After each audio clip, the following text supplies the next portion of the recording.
Welcome back, silent assassin. Welcome back, you walking paradox. Welcome back to the ones who never had to raise their voice to make the whole room go mute. They've been talking about you, haven't they? Oh yes, they have. Not to your face, never to your face, because they don't have the spine for that. But behind closed doors, in hushed tones, with nervous glances, they whisper the same thing over and over again.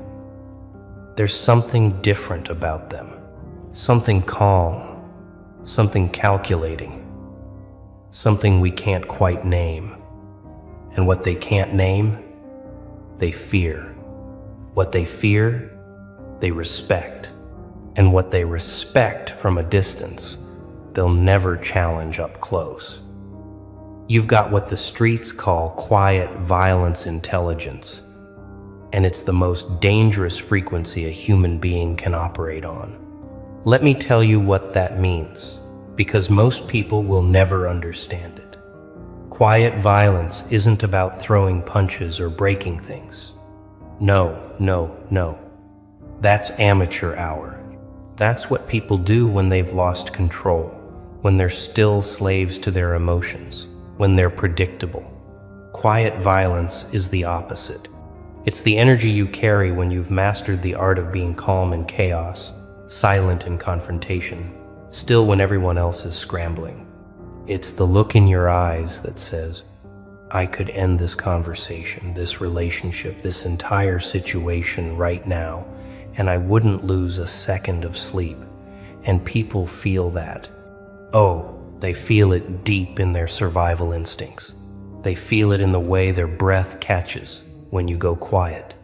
They feel it in the way their excuses start stumbling over themselves when you just stare, unbothered, unmoved, unimpressed. You don't need to say a word. Your silence is a loaded weapon, and they know it. Intelligence, the kind you carry, isn't about degrees or diplomas or being able to quote philosophers. It's about reading the room in 0.3 seconds. It's about seeing patterns before they form, predicting moves before they're made, understanding people better than they understand themselves. You've been studying them, haven't you? Not because you're obsessed, but because you learned early on that knowledge is survival. You learned that the ones who talk the most say the least. You learned that the loudest egos are usually covering the deepest insecurities.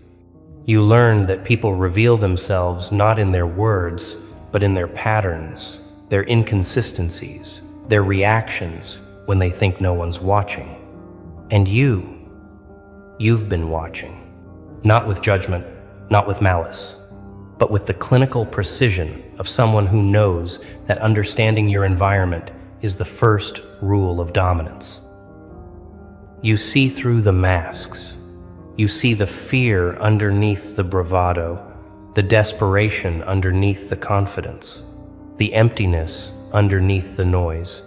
And when you combine that quietness with that intelligence, you become something the world isn't prepared for. You become unreadable. You become a ghost in their algorithms.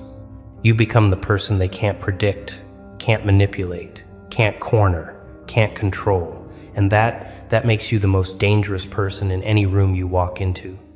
Not because you're violent in the traditional sense, but because you've weaponized your calm. You've turned your silence into a strategy. You've made your stillness a statement that screams louder than any tantrum ever could. They've never seen anything like you before. They've dealt with the screamers, the fighters, the people who wear their emotions on their sleeves like billboards. Those people are easy. Those people are predictable. Those people burn out, break down, and self-destruct on a timer. But you're different. You burn cold, not hot. You don't explode.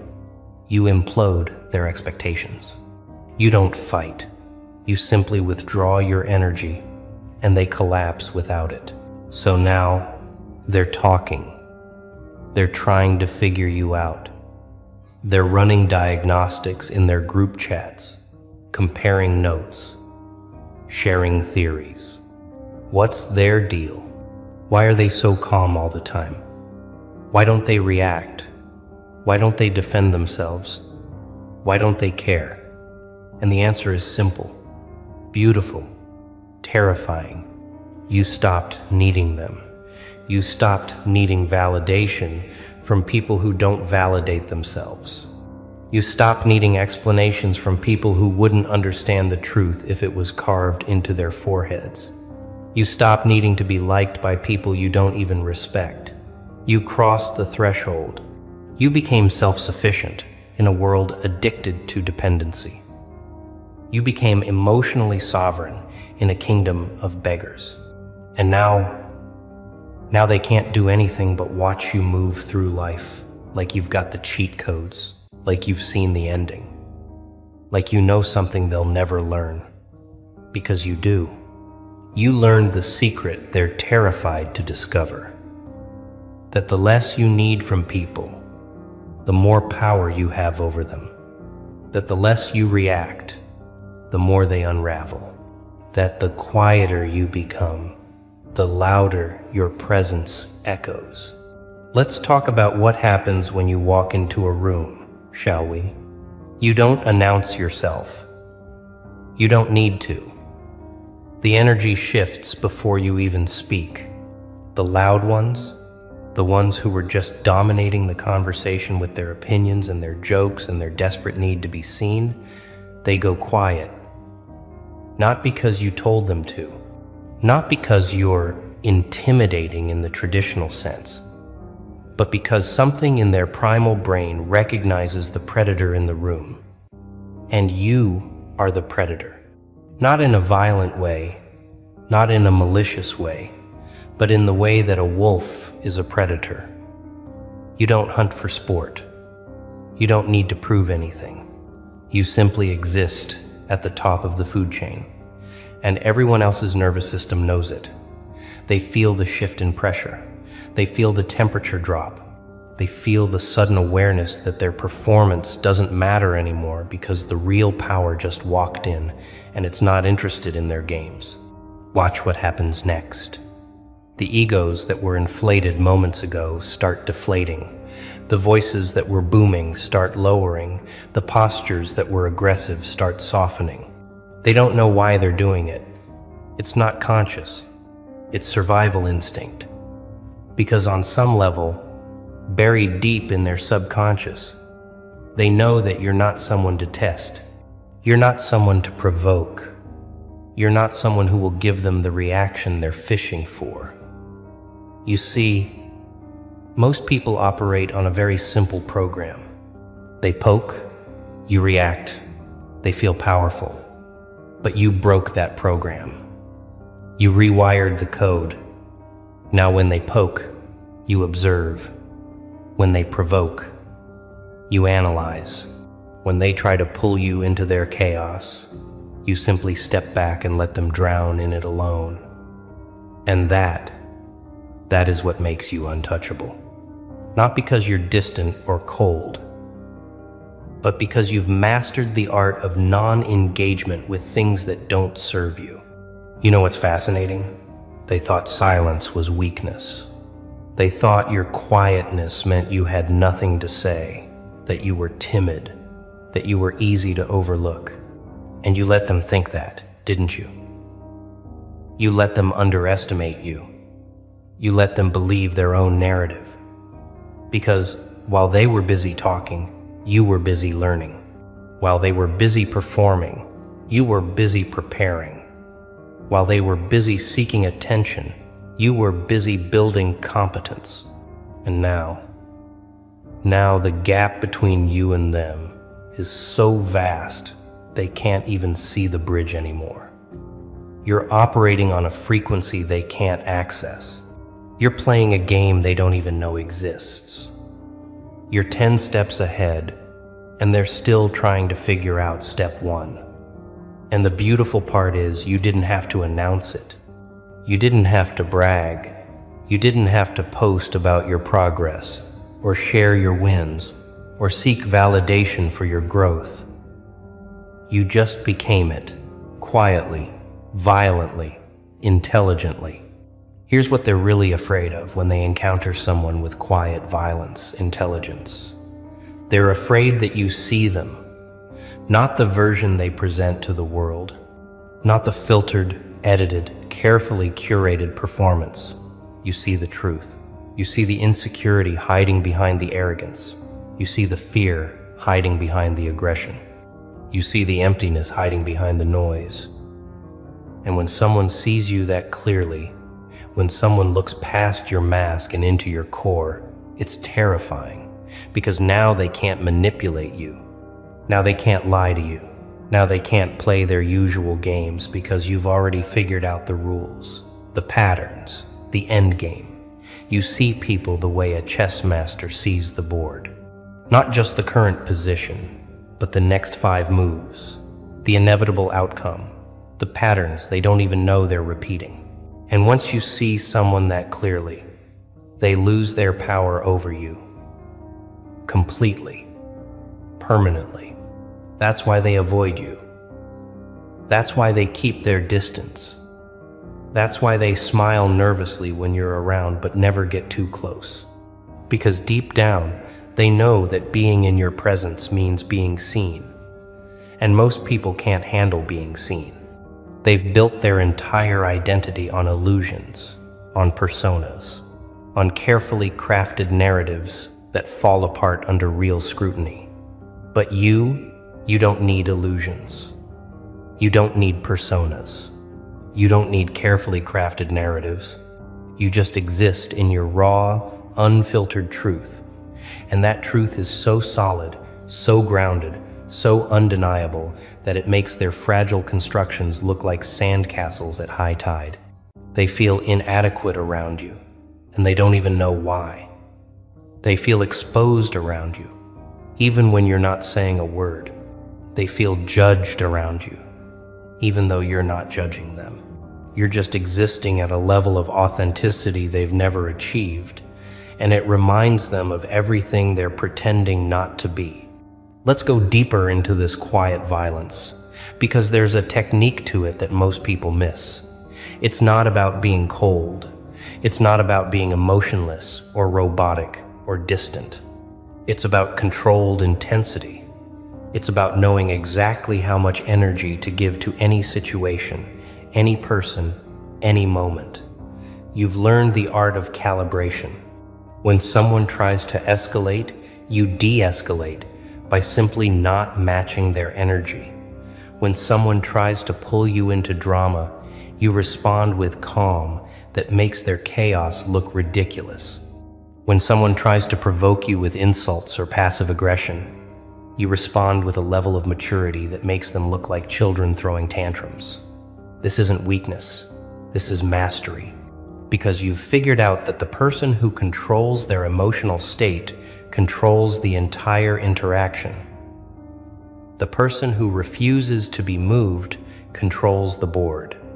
The person who stays calm while everyone else loses it becomes the automatic authority in the room. Think about it. When everyone's panicking and you're the only one calm, who do they look to? When everyone's arguing and you're the only one silent, who holds the real power? When everyone's reacting and you're the only one observing, who sees the truth? You do. Because you've developed something most people spend their entire lives running from: emotional discipline, mental fortitude, psychological sovereignty. You've built an internal kingdom that's so stable, so grounded, so unshakable that external chaos can't penetrate it. They can scream, they can lie, they can manipulate, they can play their games, and you remain unchanged, not because you don't care, but because you care about the right things. Not their opinion of you, but your opinion of you. Not their validation, but your integrity. Not their approval, but your peace. And when you operate from that place, from that centered, grounded, sovereign place, you become magnetic in the most dangerous way. People are drawn to what they can't break. They're fascinated by what they can't control. They're obsessed with what they can't understand. And you are all three.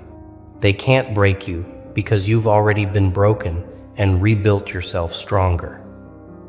They can't control you because you've taken full ownership of your choices, your reactions, your life. They can't understand you because you've evolved past the level most people operate on. You're not playing checkers while they play chess. You're playing a completely different game on a completely different board, and they don't even know the rules. So they watch. They study. They try to decode you like you're some ancient text written in a language they don't speak. And every time they think they've figured you out, you shift. You evolve. You become something new. Because you're not static. You're not stuck. You're not repeating the same patterns like most people. You're in constant motion, constant growth, constant refinement.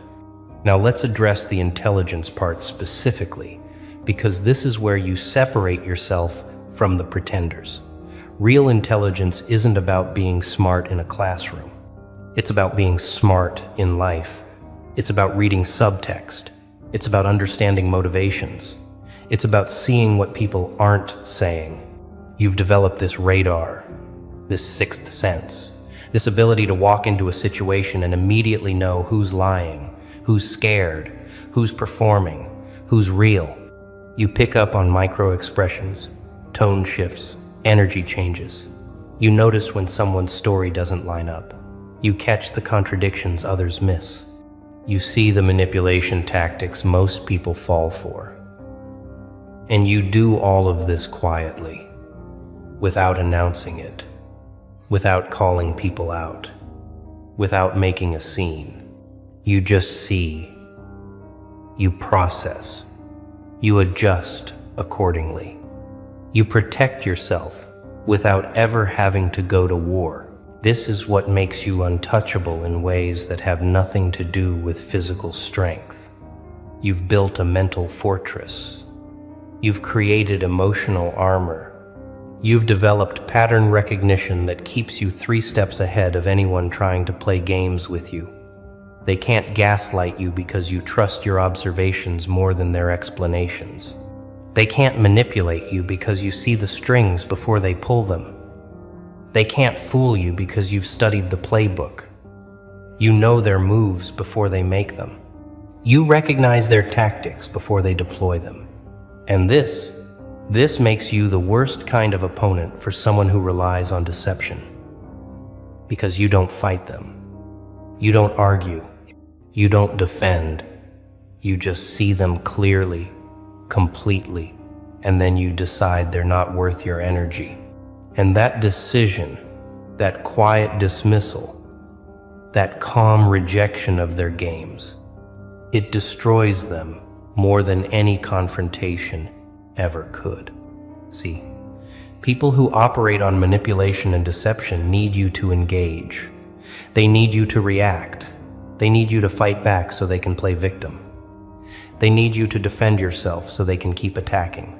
They need you to care about their opinion so they can use it as leverage. But when you don't give them any of that, when you simply observe, understand, and walk away, they have nothing.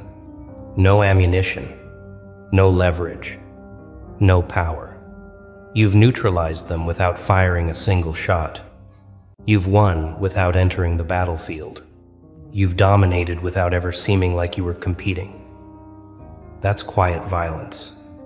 That's intelligence in motion. That's what happens when someone evolves past the need to prove anything to anyone. They just become proof. Walking, breathing, undeniable proof that there's a better way to move through the world. Let me tell you what happens to the people who encounter your quiet violence intelligence and don't recognize it for what it is. They make a critical mistake. They assume your silence means they can push further. They assume your calmness means they can test you. They assume your lack of reaction means they've won. And then, when you finally decide they've had enough rope, when you finally decide to set a boundary or walk away or simply stop giving them access to your energy, they crumble. Because they built their entire approach on a faulty assumption. They thought you were weak when you were actually just patient. They thought you were passive when you were actually just strategic. They thought you were unaware when you were actually documenting everything. And when reality hits them, when they realize they've been playing themselves this whole time, it's devastating. Not because you destroyed them, but because they destroyed themselves, and you just watched. This is the part they'll never tell you in those self-help books. Real power doesn't announce itself. Real strength doesn't flex. Real intelligence doesn't need validation. You operate in silence because noise is a distraction. You move in stillness because chaos is wasteful. You speak in precision because rambling is weakness. Every word you say carries weight because you don't waste words on things that don't matter. Every action you take has purpose because you don't move without intention. Every relationship you maintain serves you because you stop tolerating energy drains disguised as friendships. You've become efficient in the most lethal way. You've cut the fat from your life. You've removed the dead weight. You've burned the bridges that only led to places you didn't want to go. And now you're streamlined, focused, unstoppable. You know what the loudest egos fear most about you? Your self-sufficiency. Because loud egos need an audience. They need validation. They need constant reassurance that they matter, that they're important, that they're impressive. But you don't need any of that. You don't need them to think you're smart. You know you're smart. You don't need them to think you're strong. You've proven it to yourself. You don't need them to acknowledge your worth. You've established it independently. This drives them insane because their entire identity is built on external validation, and you've found a way to exist without it. You've cracked the code they're still enslaved to. You've freed yourself from the need for applause, and in a world where everyone's performing for likes and comments and approval, your freedom makes you alien. It makes you other. It makes you dangerous. They can't relate to you anymore, and that's exactly how you want it. Because the moment they can't relate to you, they can't manipulate you using shared experiences or common ground. The moment they can't understand you, they can't predict you. The moment they can't predict you, they can't control you. You've become something beyond their comprehension, and it scares them. Not in an obvious way, not in a way they'd admit, but in that subtle, gnawing, keeps them up at 3 a.m. kind of way. They replay interactions with you. They analyze your words. They wonder what you meant. They question whether you saw through them. And the answer is yes, you saw through them. You always do, because seeing through people has become second nature to you. It's not even something you try to do anymore. It just happens. The patterns reveal themselves. The masks slip. The truth shows up, and you're there to witness it.